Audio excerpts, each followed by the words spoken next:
light me up inside like the 4th of July. Whenever you're around, I always seem to smile, and people ask me how. Well, you're the reason why I'm dancing in the mirror and singing.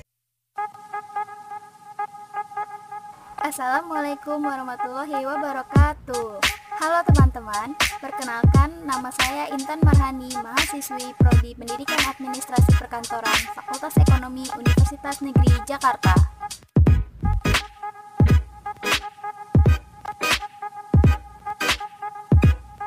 Pada video kali ini saya ingin menjelaskan salah satu materi dari mata pelajaran kearsipan untuk siswa SMK jurusan Administrasi Perkantoran dengan judul materi pengelompokan arsip dan kearsipan. Yuk langsung aja kita simak.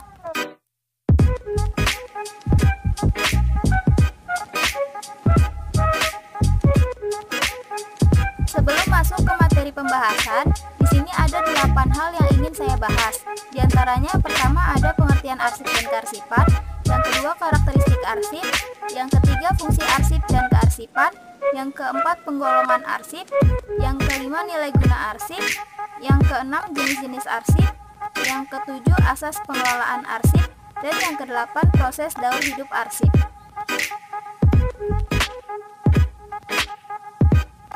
Sub materi pertama ada pengertian arsip dan kearsipan. Arsip dalam bahasa Yunani disebut arsium yang memiliki arti peti untuk menyiapkan sesuatu.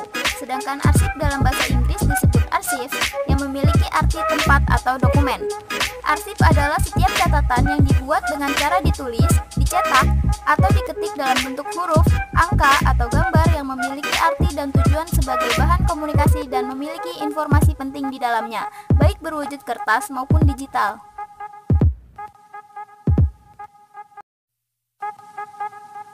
Kearsipan disebut juga archival institution yang memiliki arti tata cara pengurusan atau penyimpanan arsip menurut aturan dan prosedur yang berlaku dengan mengingat 3 unsur pokok, yaitu penyimpanan, penempatan, dan penemuan kembali arsip. Sub materi yang kedua adalah karakteristik arsip.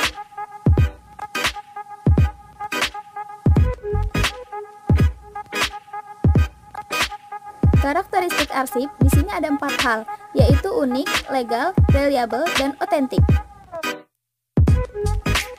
Karakteristik yang pertama adalah unik, artinya arsip tidak dibuat secara massal atau digandakan, karena menurut konteksnya, arsip memiliki kronologi yang unik, yaitu selalu merupakan satu-satunya. Adapun duplikasi arsip memiliki arti yang berbeda. Karakteristik yang kedua adalah legal, artinya arsip dibuat sebagai dokumentasi untuk mendukung suatu tugas dan kegiatan yang memiliki status sebagai bahan bukti yang resmi bagi keputusan dan pelaksanaan kegiatan tersebut.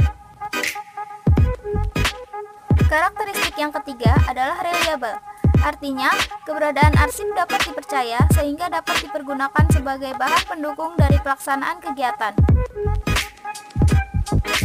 Karakteristik yang terakhir adalah otentik, artinya arsip merupakan informasi yang melekat meliputi isi, struktur, dan konteksnya, dan memiliki makna yang merefleksikan tujuan atau kegiatan suatu organisasi. Submateri yang ketiga adalah fungsi arsip dan kearsipan.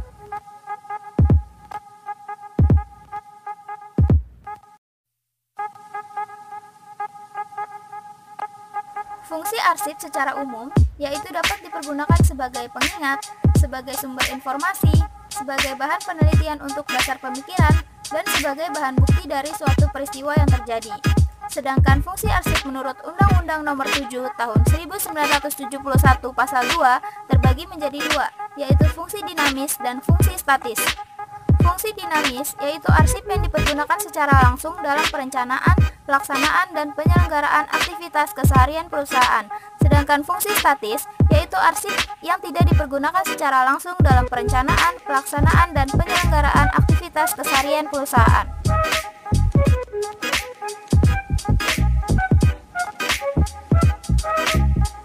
Sedangkan fungsi kearsipan secara umum, yang pertama yaitu sebagai alat penyimpanan rekat atau dokumen, yang kedua sebagai penata arsip agar teratur, yang ketiga sebagai penjaga kerahasiaan arsip, yang keempat sebagai penjaga kelestarian arsip, dan yang kelima sebagai alat bantu arsiparis.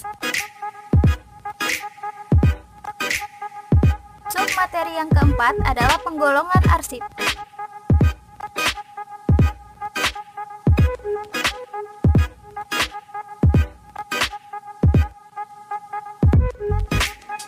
Penggolongan arsip bisa dilihat dari subjek, nilai, kegunaan, kepentingan, penggunaan, fungsi, dan wujud dari arsip tersebut.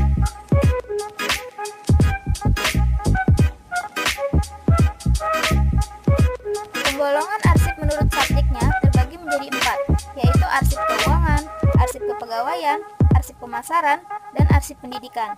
Contoh dari arsip keuangan adalah surat penagihan, daftar gaji, laporan keuangan, surat pertanggungjawaban, dan sebagainya. Contoh dari arsip kepegawaian adalah daftar riwayat hidup, surat lamaran, absensi pegawai, dan sebagainya. Contoh dari arsip pemasaran adalah surat penawaran, surat pesanan, surat perjanjian jual beli, dan sebagainya. Sedangkan contoh dari arsip pendidikan adalah garis-garis besar program pengajaran atau GBPP, satuan pelajaran, program pengajaran, dan lain sebagainya.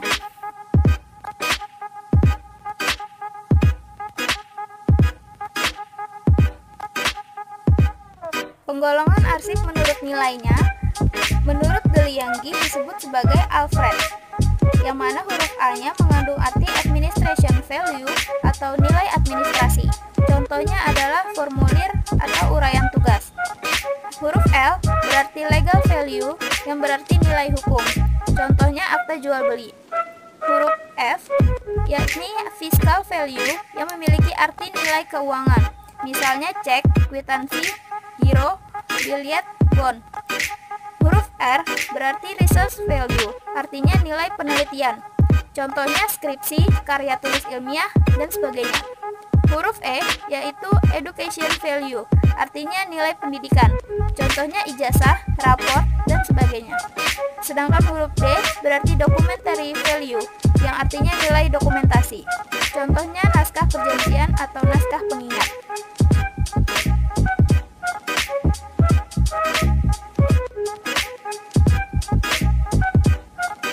Arsip menurut kegunaannya terbagi menjadi 2. Yang pertama berdasarkan informasinya.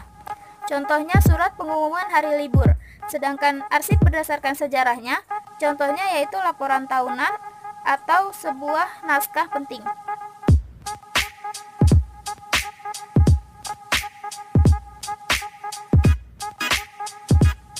Arsip menurut kepentingannya terbagi menjadi 4. Yang pertama ada arsip non-esensial, artinya tidak memerlukan pengolahan dan disimpan paling lambat 1 tahun.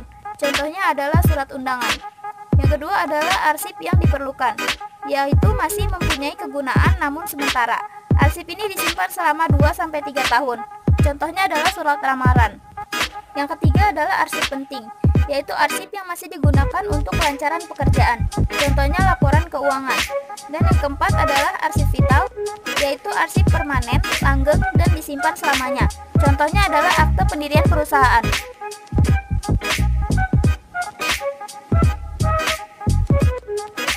Selanjutnya penggolongan arsip menurut frekuensi penggunaannya. Terbagi menjadi 3 hal.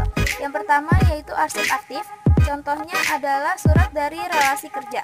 Yang kedua yaitu arsip pasif, contohnya adalah surat permohonan cuti.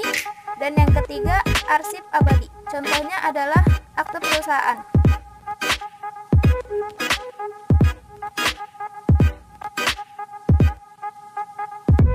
Penggolongan arsip menurut fungsinya terbagi menjadi 2, yaitu arsip dinamis dan arsip statis.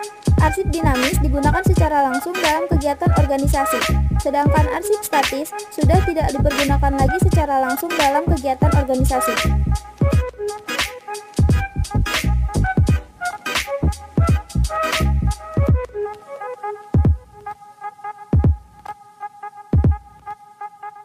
Penggolongan yang terakhir yaitu arsip menurut wujudnya.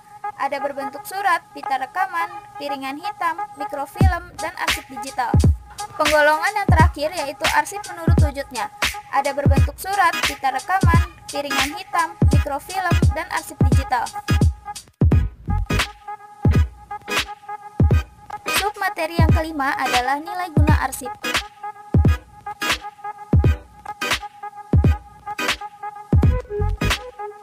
Nilai guna arsip adalah arsip yang nilainya didasari oleh manfaatnya bagi kepentingan pengguna arsip. Terdapat dua macam nilai guna arsip, yaitu sebagai nilai guna primer dan nilai guna sekunder. Nilai guna primer adalah arsip yang nilainya didasari oleh kegunaan untuk pembuatan arsip tersebut. Nilai ini meliputi nilai guna administrasi, keuangan, hukum, ilmiah, dan teknologi. Sedangkan nilai guna sekunder adalah arsip yang nilainya didasari oleh kegunaan untuk kepentingan perusahaan atau umum dan berguna sebagai bahan bukti dan pertanggungjawaban suatu kegiatan. Nilai ini meliputi nilai guna kebuktian dan nilai guna informasional. Submateri yang keenam adalah jenis-jenis arsip.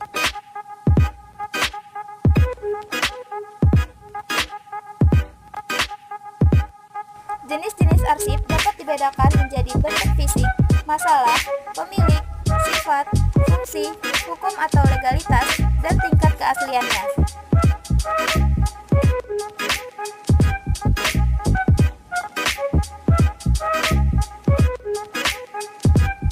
Jenis-jenis arsip berdasarkan bentuk fisiknya terbagi menjadi dua. Ada bentuk lembaran dan non-lembaran. Contoh dari bentuk lembaran adalah surat, kwitansi, faktur, memo, dan sebagainya. Sedangkan contoh dari non-lembaran adalah disket, flash disk, CD, DVD, dan sebagainya.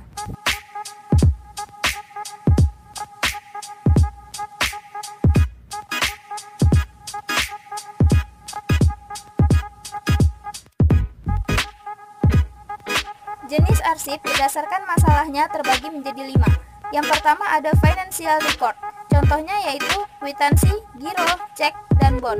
Yang kedua ada inventory record. Contohnya adalah catatan jumlah barang, merek, ukuran, dan harga dari suatu produk. Yang ketiga ada personal record. Contohnya adalah surat lamaran kerja, daftar riwayat hidup, dan absensi. Yang keempat ada sales record. Contohnya adalah daftar agen distributor dan daftar penjualan barang. Dan yang kelima adalah production record. Contohnya yaitu daftar bahan baku dan data produksi barang atau jasa.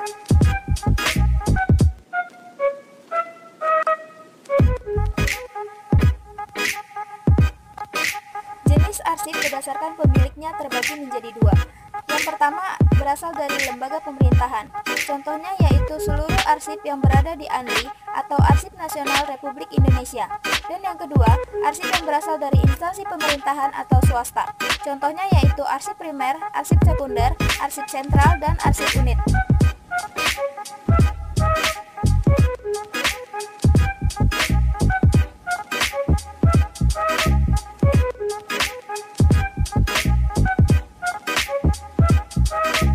Jenis arsip berdasarkan sifatnya terbagi menjadi 5. Yang pertama ada arsip tidak penting, yaitu arsip yang hanya memiliki nilai kegunaan informasi saja. Contohnya adalah surat undangan dan brosur. Yang kedua ada arsip biasa, yaitu arsip yang dibutuhkan hanya awalnya saja. Contohnya adalah surat lamaran kerja. Yang ketiga ada arsip penting, yaitu arsip yang mengikat antara masa lalu dan masa sekarang. Contohnya adalah surat perjanjian atau surat kuasa. Yang keempat ada arsip sangat penting, yaitu arsip yang dijadikan sebagai alat pengingat selama-lamanya. Contohnya adalah naskah proklamasi. Dan yang kelima ada arsip rahasia, yaitu arsip yang hanya boleh diketahui oleh orang-orang tertentu saja. Contohnya adalah hasil penilaian pegawai.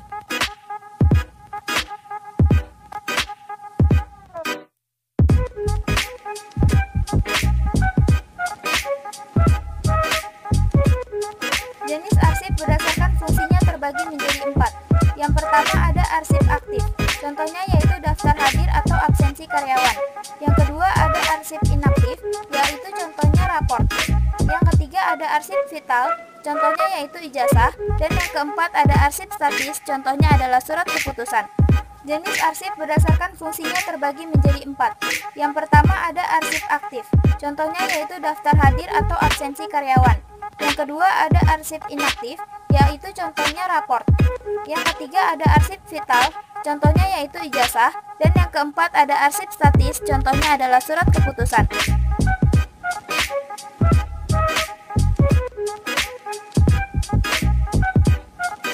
Jenis arsip berdasarkan kekuatan hukum legalitasnya terbagi menjadi dua. Yang pertama ada arsip otentik, yaitu arsip yang tanda tangannya asli menggunakan tinta basah. Sedangkan yang kedua, yaitu arsip tidak otentik, adalah arsip yang tidak ada tanda tangan asli menggunakan tinta basah. Contohnya yaitu dokumen yang sudah difotokopi.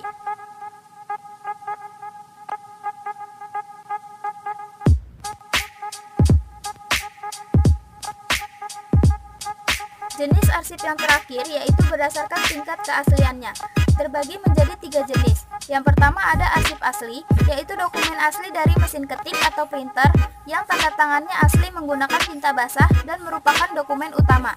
Yang kedua ada arsip tembusan, yaitu dokumen kedua, ketiga, dan seterusnya yang proses pembuatannya bersamaan dengan dokumen asli namun ditunjukkan kepada selain penerima dokumen asli. Sedangkan yang ketiga ada arsip salinan, adalah dokumen yang proses pembuatannya tidak bersama dengan dokumen asli namun sesuai dengan dokumen aslinya. Submateri yang ketujuh adalah asas pengelolaan arsip.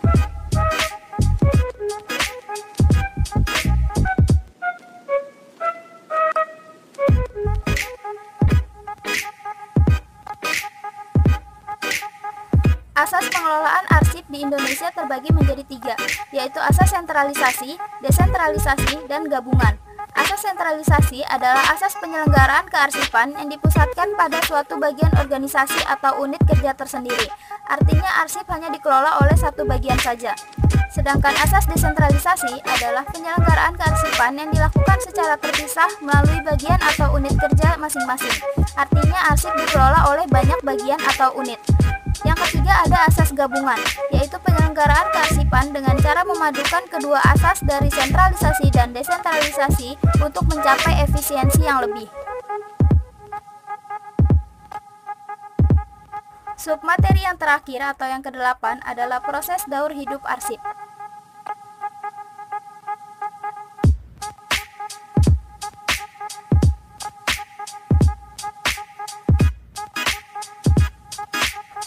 Daur hidup arsip atau life cycle of records terbagi menjadi 3 tahap. Tahap yang pertama yaitu penciptaan, tahap yang kedua yaitu penggunaan dan pemeliharaan, dan tahap yang ketiga yaitu penyusutan. Tahap yang pertama adalah tahap penciptaan arsip, yaitu kegiatan untuk menghasilkan arsip, baik melalui kegiatan merekam informasi dalam suatu media maupun kegiatan yang berhubungan dengan arsip yang berasal dari pihak luar, baik organisasi maupun individu. Tahap yang kedua adalah penggunaan dan pemeliharaan arsip, adalah kegiatan untuk menyajikan atau memanfaatkan arsip bagi kepentingan organisasi dan menjaga keautentikan, keutuhan, keamanan, dan keselamatan arsip. Tahap yang ketiga atau tahap yang terakhir adalah penyusutan arsip, yaitu kegiatan untuk mengurangi jumlah arsip karena frekuensi penggunaannya sudah menurun atau jarang digunakan dan sudah tidak memiliki nilai guna lagi. Sekian pemaparan materi tentang kearsipan dari saya. Sebelum menyelesaikan video ini, saya memiliki kata motivasi untuk kalian yang menonton video ini. Struggle that you do today is the single way to build a better future. Perjuangan yang kamu lakukan hari ini merupakan cara untuk membangun kualitas yang lebih baik di hari esok. Pesan saya untuk seluruh pelajar yang ada di Indonesia, terutama pelajar SMK Administrasi Perkantoran, kalian harus selalu semangat dan giat dalam belajar. Jangan takut untuk mencoba hal baru dan takut akan kegagalan. Because success is an achievement that comes after the failures. Kesuksesan merupakan sebuah pencapaian yang datang setelah kegagalan. Sekian, terima kasih. Jangan lupa like dan komen. Wassalamualaikum warahmatullahi wabarakatuh.